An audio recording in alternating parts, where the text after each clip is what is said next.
وأصحابه ومن تبعهم بإحسان إلى يوم الدين وبعد السلام عليكم ورحمة الله وبركاته. Tonight, inshallah, we're going to look at Surah al-Fajr, beginning right off with a narration found in the Sunnah Nasa'i. It's narrated from Jabir that Mu'adh ibn Jabal radiallahu anhu was praying. A man came and joined him in the prayer. Mu'adh was making the prayer very long, so the man went out of the prayer and prayed alone on the side of the masjid, and then he left. And then Mu'adh responded to this, or was informed of what happened when, someone said, this is what happened. You were leading the prayer, the man left the prayer, he went and prayed by himself, and he left. And he said, he's a munafiq. Mu'adh, he went to the Prophet ﷺ and told him what had happened. And the Prophet ﷺ then asked for the young man who did that, what happened.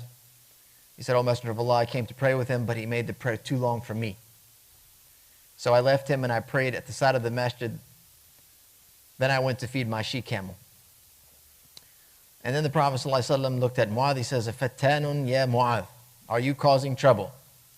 Mu'adh, he's talking to Mu'adh now, not the young man. So basically blaming Mu'adh now for the long recitation in prayer. And he says, "Aina anta min sabbih isma rabbika al-a'la wash-shamsi wa-duhaha wal-fajri wal-layli idha yaghsha." Basically said, why don't you recite Surah al-A'la, Surah al-Shams, Surah al-Fajr, or Surah al-Layl? Right? And we've talked about this concept here of what to recite in the various different prayers, and being moderate in your recitation and what that means, what's moderation look like in the various different prayers, because each prayer is different. Surah al-Fajr a little longer, Dhuhr, Asr, and Salat al-Isha about the same, Salat al-Maghrib shorter than all of those. And there are assigned chapters which are considered recommended to read from in each of those prayers. So there you can see yet again this hadith or a various narration of that hadith we've mentioned numerous occasions. Surah al-Fajr is a Meccan surah according to the most authentic view. Contains 30 verses, 567 letters, 137 words. Tonight, inshallah ta'ala, we're going to cover about half of that, the first 14 verses, bidni ta'ala. So after Bismillahir Rahmanir Rahim, Allah subhanahu wa ta'ala says, "Wal Fajr." And many of us know this, it means by the dawn. So like a number of the chapters we've already discussed, Allah subhanahu wa ta'ala opens up with Waw al-Qasam, taking an oath, basically swearing by the dawn. Al-Fajr is the break of dawn, which occurs every day. And Allah subhanahu wa ta'ala has taken an oath with this time period as He's taken an oath with other things. The morning, and we'll find in other chapters, various different things. Allah subhanahu wa ta'ala uses this qasam or this oath, and there will be a response to that oath. You will typically find there will be a response to that, meaning I swear by that something. So we're going to see what that something is later on in the surah here. So this is what was said by Ibn Abbas. It was said by Ali, Ikrimah, Mujahid, and Suddi, some of the great scholars from the companions, meaning what al-Fajr means, the dawn, which happens every day. Every day. It's been reported that al-Fajr refers to the day of al-Nahr in particular. And it's at the last of the 10 nights of Dhul Hijjah. Okay? So one very general, one understanding very specific. The next verse says, وَلَيَالٍ عَشْرٍ, and the 10 nights. And so the 10 nights here refer to the first of Dhul Hijjah. The 10 of Dhul Hijjah, the first. And this was said by Ibn Abbas, Ibn Zubayr, Mujahid, and others among the early generations of the Salaf.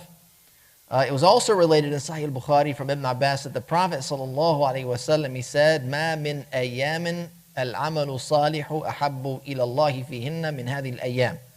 It was said, the Prophet ﷺ said, there are no days in which righteous deeds are more beloved to Allah than these days, meaning the 10 days of Dhul Hijjah.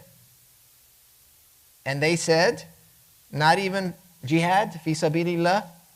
And he said, وَلَا الْجِهَادُ فِي سَبِيلِ اللَّهِ إِلَّا رَجُلٌ خَرَجَ بِنَفْسِهِ وَمَالِهِ ثُمَّ لَمْ يَرْجِعْ مِنْ ذَلِكَ بِشَيْءٍ. Basically, nope. He said, not even jihad fi sabilillah, except if a man were to go out for that purpose and end up sacrificing, he would go out with his own life and his own wealth, and he would not return with either of those. Meaning he exhausted his wealth, and he was also martyred in the process. So here you should note the nature of the first 10 days of Dhul Hijjah, and they're considered the best 10 days of the year, as opposed to the best 10 nights of the year, which are in Ramadan, the last 10 nights of Ramadan. So there you have 10, and in Dhul Hijjah you have 10, either days or nights. وَلَيَالٍ عَشْرٍ mentions there. There's some recitations here. We'll just briefly mention, just for the sake of being fair to the author of Fath Rahman. وَلَيَالٍ عَشْرٍ. So there are some that have recited this with an affixed وَلَيَالٍ عَشْرٍ, yeah, with a ya on the layali ashir. So you might hear a variant recitation there. The next one, he says, well, the next verse says, وَالشَّفْعِ وَالْوَتْرِ, and the even, وَالشَّفْعِ, and many of us understand that to mean even, and watr to be, or witr is various recitation. Watr بفتحة الواو, there's a fatha on the waw, or witr with a kasra on the waw. Either one are being recited. So a shafi' is referring to creation, because they have been made in pairs. Right? There's a male and a female. Pairs. Not threes, fours, or fives, or hundreds, but male and female. There's pairs. And al-watr is the odd, and that's referring to the singular, who is Allah. And He is purely one. Unlike anything else, Allah subhanahu wa ta'ala is purely single. Nothing else is like Him, Azza wa Jal, in that regard, or any other divine regard. Again, like I said before, al-watr or al-witr, those are various recitations in this particular verse. The next verse, it says, وَاللَّيْلِ إِذَا يَسَرْ, which means, and the night when it passes. The night, al-layl, we know, either, kind of like if it or when it, yasr, passes. And that means it comes or goes. Ibn Abbas said that when it goes away, in the night when it goes away. Abdullah ibn Zubayr, he said that some parts of the night remove other parts of it. And some have said that when the night moves on. So again, walayalin, so Allah subhanahu wa ta'ala is, here we're talking about taking an oath still. He says, wal-Fajr, and then he keeps going, swearing by these times, these creations. And so here you find a variant recitation, وَاللَّيْلِ إِذَا يَسْرِ. So you'll find some, they said yasri, with a ya on it, when you connect it to the following verse. He says, وَاللَّيْلِ إِذَا يَسْرِ هَلْ فِي ذَلِكَ. When you connect it, you have a ya. Some have affixed that ya, whether you continue or whether you stop there. So if you were to say, وَاللَّيْلِ إِذَا يَسْرِ, some of the scholars of some of the imams of recitation would affirm or affix the ya there, regardless of the case. So you have some various variations there in that regard. The next verse says, هَلْ فِي ذَلِكَ قَسَمٌ لِذِي حِجْرٍ. So here what means is all of this. هَلْ فِي ذَلِكَ is all of this. هَلْ فِي ذَلِكَ meaning everything that Allah has sworn by. All the previous things that Allah subhanahu wa ta'ala has sworn by. Qasam, made the oath of. لِذِي حِجْرٍ. And what it means is all of this that's been sworn by, an oath satisfactory and sufficient, لِذِي hijr. So لِذِي hijr means those with hindrance. Hijr, the word hijr, you may note from Hijr al-Bayt, which is located next to the Kaaba. It's right there, the structure. Al-Hijr is what? Who knows the Hijr? It's the little semicircle, right? They call that Hijr al-Bayt or Hijr Ismail. Hijr Ismail is also known as Al-Hatim. And Hijr it's called Hijr Ismail because Hijr is a hindrance, meaning you can't go in there for prayer. It stops you from going in there for obligatory prayer. Voluntary prayer can be made in there because it's like praying inside of the Kaaba. But the Hijr here is something that hinders you or stops you, like Hajar. A person might say, we're going to. Hajar is the same. It also means stone, but either way, Hijr or Hajar has the similar meaning to that. So here, what they say, Hijr, the Hijr, is understood to mean intelligence. The word linguistically means a hindrance or something that prevents another, but it's understood in the context here to mean intelligence because a person's intelligence is what hinders or prevents them from doing that which is impermissible. Prevents them from doing that which is impermissible. So after all of that, then Allah subhanahu wa ta'ala, He is warning the Quraysh in these verses that are coming by striking an example or making an example of previous nations. He says, أَلَمْ تَرَ كَيْفَ فَعَلَ رَبُّكَ بِعَادٍ. Okay, أَلَمْ تَرَ كَيْفَ فَعَلَ رَبُّكَ بِعَادٍ. Did you not see how your Lord dealt with Ad? And Ad, they are a tribe, they're known as the tribe of Ad. Ad is a name of a person. The tribe is associated with that person. Ad ibn Aus, ibn Iram, ibn Sam, ibn Nuh. So this was just around that time, or a couple of generations after Nuh alayhi salam. And they are the people of Hud. They were named after their forefather, like Banu Hashim was named after Hashim. So this is where the association is with Ad. The people of Ad were during the time of Hud alayhi salam. They rejected Hud. They opposed him. And as a result, Allah subhanahu wa ta'ala saved Hud and saved his followers and then destroyed those that denied and rejected with a furious, violent wind. And you can find this mentioned in the Quran in Surah al-Haqq. It's chapter 69, verses number 6 through 8. Allah subhanahu wa ta'ala says, وَأَمَّا عَادٌ فَأُهْلِكُوا بِرِيحٍ صَرْصَرٍ عَاتِيَةٍ. Here, and as for Ad, they were destroyed by a furious, bitter wind. And then it goes on in the following verses, talking about that, in which Allah subhanahu wa ta'ala imposed upon them for 7 nights and 8 days, one after the other, so that you could see men lying overthrown as if they were hollow trunks of date palms. He said, do you see any remnants of them? Basically remnants of those people that were destroyed. So basically, here Allah subhanahu wa ta'ala is mentioning the story, and it's mentioned in more than one place in the Quran. The story of Ad. It's mentioned in more than one place, and Allah subhanahu wa ta'ala mentions those people so that the believers will take a lesson of people that rejected their prophet, denied faith, and turned away.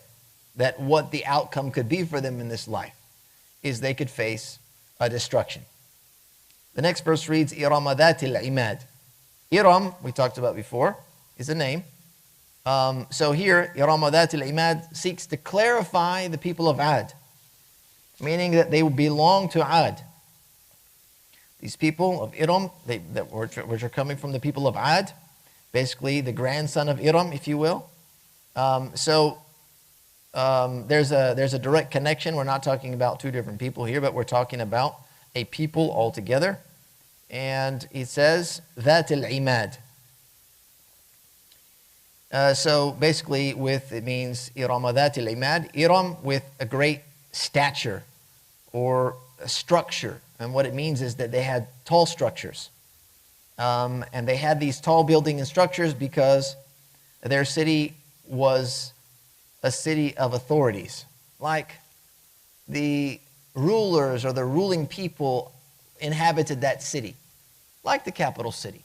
You find most of the tall buildings, typically speaking, in the capital building where they hold up and do their thing. It's also been said that the meaning of stature here is pillars, because they were people of poles and tents that needed pasture wherever they would go. So they would go out and they would like Bedouins, I guess, if you will, or travelers, and they would migrate from place to place. And it's also been said that Iram with great stature is referring to a city which was either known as Dimashq or Iskandariya, which is today's Alexandria.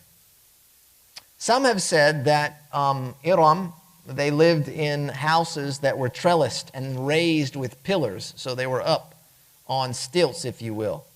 It also was noted that they were the strongest of people during their time in terms of physical stature. They were very mighty and strong.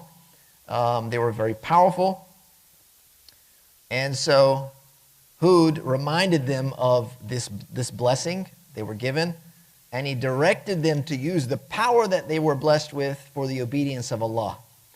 So think about, let's say, that they were superpowers. That's what it's referring to. They were the mightiest of people. Allah subhanahu wa ta'ala blessed them with power and strength, and the prophet that was sent to them told them to use the power and strength that they had for righteousness, not to use the power and strength they've been given as a superpower for destruction, evil, and sin. And you can find this mentioned as well in Surah al-A'raf. This is chapter 7, verse number 69. Allah subhanahu wa ta'ala, He mentions this, وَاذْكُرُوا إِذْ جَعَلَكُمْ خُلَفَاءَ مِنْ بَعْدِ قَوْمِ نُوحٍ. He says, and remember that we made you successors after the people of Nuh. After that he says, وَزَادَكُمْ فِي الْخَلْقِ بَسْطَةً, and increased you amply in stature. فَاذْكُرُوا آلَاءَ اللَّهِ لَعَلَّكُمْ تُفْلِحُونَ. So remember the graces from your Lord so that you may be successful. However, they did not heed the instruction of their prophet, and they utilized their strength and power in sin and evil. And they became arrogant by way of that superpower. You following me? Yeah? Okay. Good. I don't have to say it, right? You're following, right? So Allah subhanahu wa ta'ala mentions this in Surah Fussilat. It's chapter 41, verse number 15. فَأَمَّا عَادٌ فَاسْتَكْبَرُوا فِي الْأَرْضِ بِغَيْرِ الْحَقِّ. It says, as for Ad, they were arrogant in the land without right. وَقَالُوا مَنْ أَشَدُّ مِنَّا قُوَّةً. And they said, who is mightier than us in strength? Who has more power than us? أَوَلَمْ يَرَوْا أَنَّ اللَّهَ الَّذِي خَلَقَهُمْ هُوَ أَشَدُّ مِنْهُمْ قُوَّةً وَكَانُوا بِآيَاتِنَا يَجْحَدُونَ. He says, do they not see that Allah, who created them, is mightier in strength than them? And certainly they were, in regards to our signs, in opposition or in denial.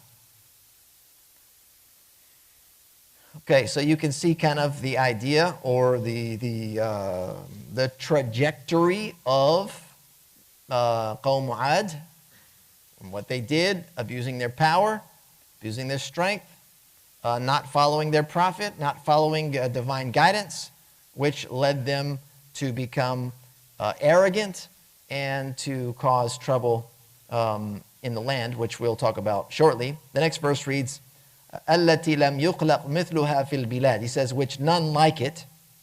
And this could be referring to the tribe of the people. We said that they were uniquely strong in stature.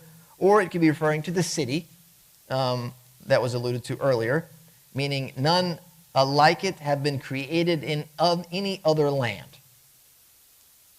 So it's been narrated that Shaddad ibn Mu'adh, we're talking about the son now, built a great city. And that city was unmatched in its beauty and grandness. He built it over the course of 300 years. If you remember, we're talking about the time of Nuh alayhi salam, so the lifespan was different.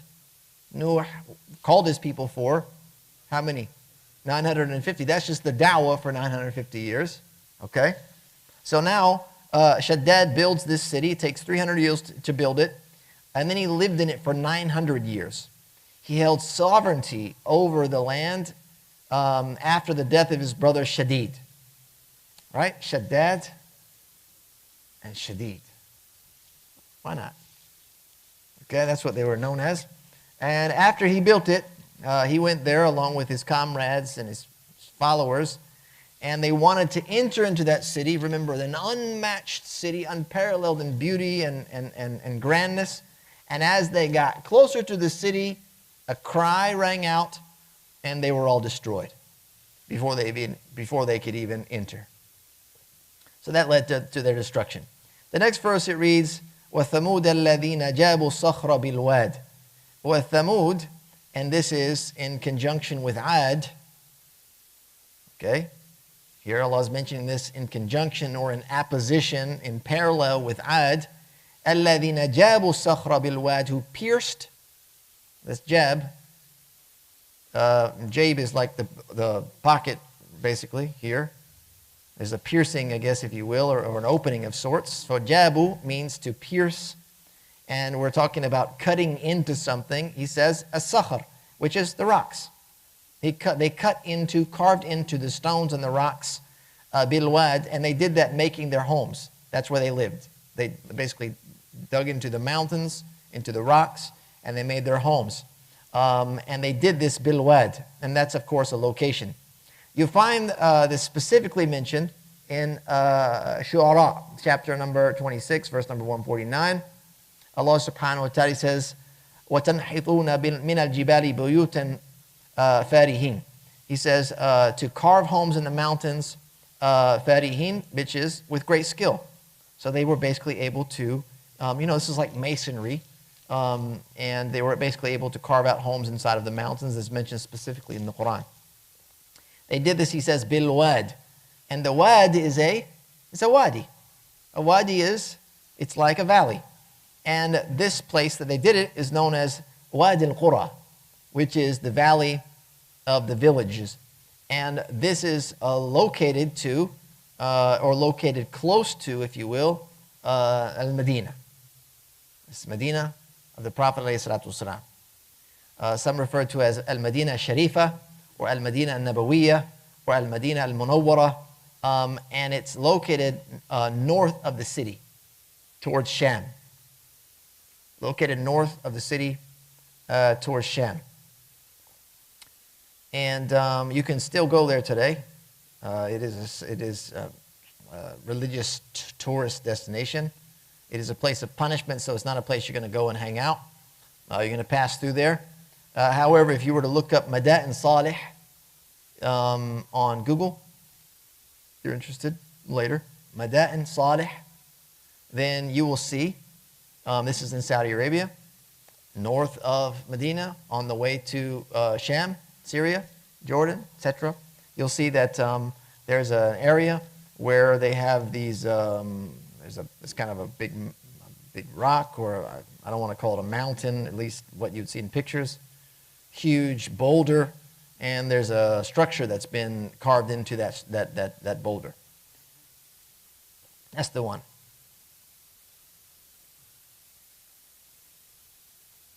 Yeah, you can look it up on Wikipedia, actually. Yeah, just Google it. You'll get a bunch of different things that'll come up. So that is where it is, Wadi al-Qura. It's described being north of Medina, between Medina and Sham.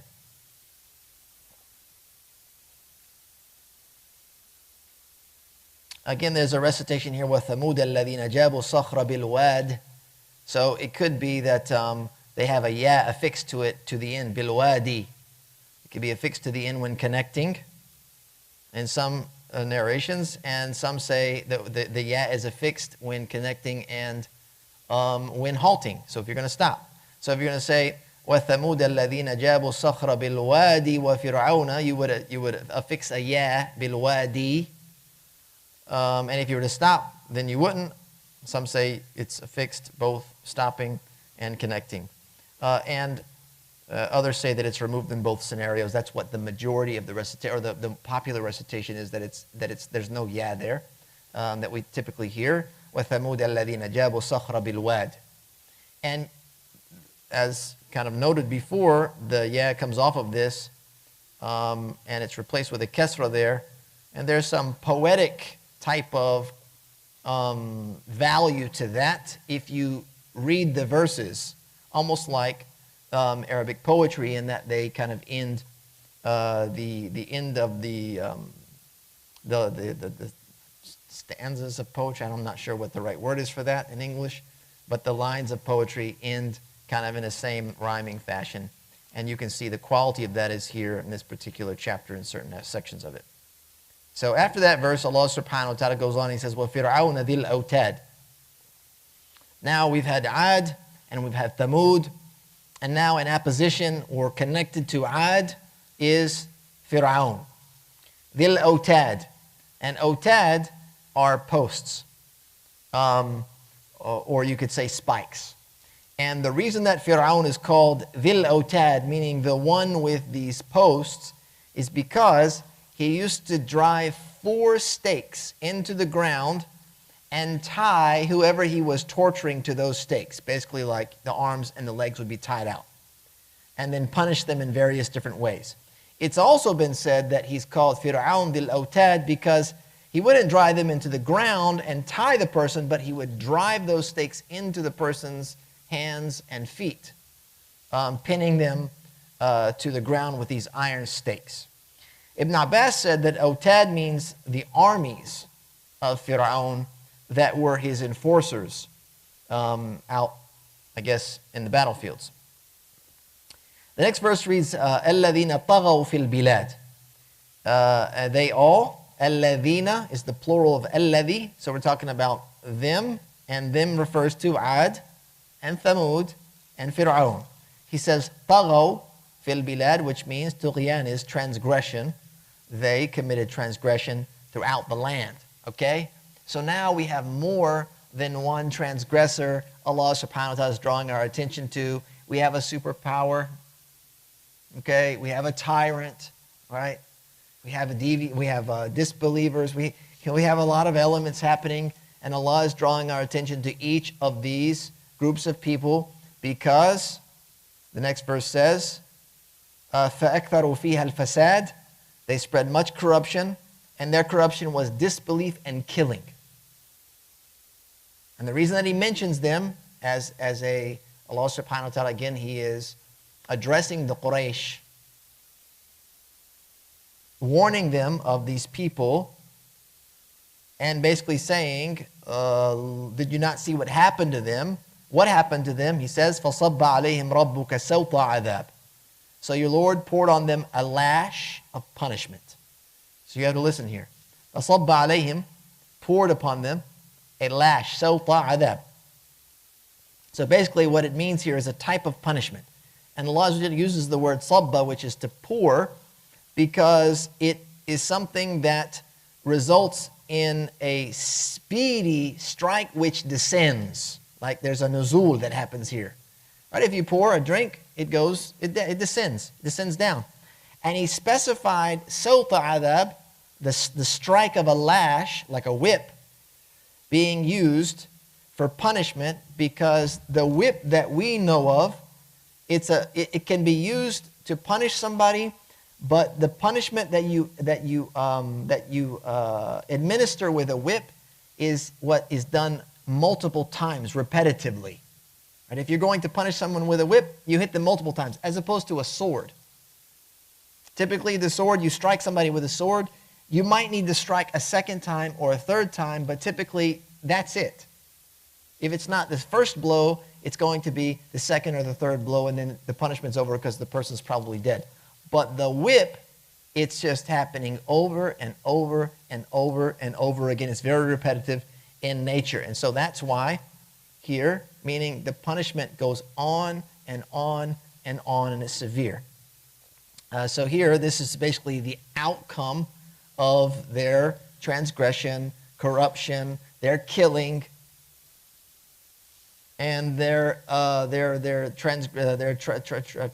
transgressing all of the bounds of this life. Then Allah says in the next verse, "Inna rabbaka labil mirsad." And basically, what that means is, and this is the response to the oath that we began with, "Inna rabbaka labil mirsad." So when he said, by the dawn, by the night, I swear by this, I swear by that, I swear by this, indeed your Lord is observant. Meaning, yasma' wa yara. Okay? Nothing escapes Allah subhanahu wa ta'ala. And He recompenses, He rewards, in a way, everyone according to what they did. So if you did evil, then you get an evil recompense, like we just heard illustrated in the scenarios of Ad and Thamud and Fir'awn. And between all of those oaths and the associated response, this verse, so the initial oaths, and then that which is known as Jawab al-Qasam, the response to that oath, Allah subhanahu wa ta'ala says, "Alam tara kayfa fa'ala rabbuka bi'ad." We already covered that verse. Do you not see how your Lord dealt with Ad? And He mentions that verse is mentioned there in order to frighten the people of Mecca,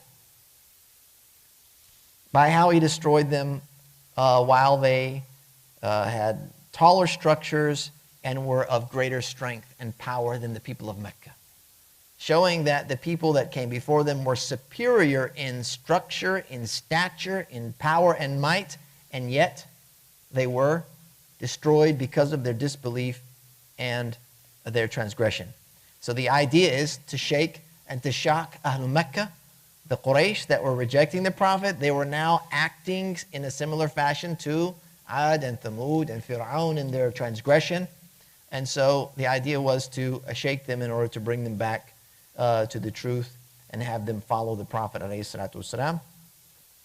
But as we know the story goes, that took quite some time in order for that to take effect, until eventually either they were killed in battle or they ended up coming around and embracing Islam in the end. So it was a challenge that had to be undergone by the Prophet ﷺ and his companions. And that's basically where we'll continue for this evening. And we'll pick up here in our next session. Jazakallahu khair.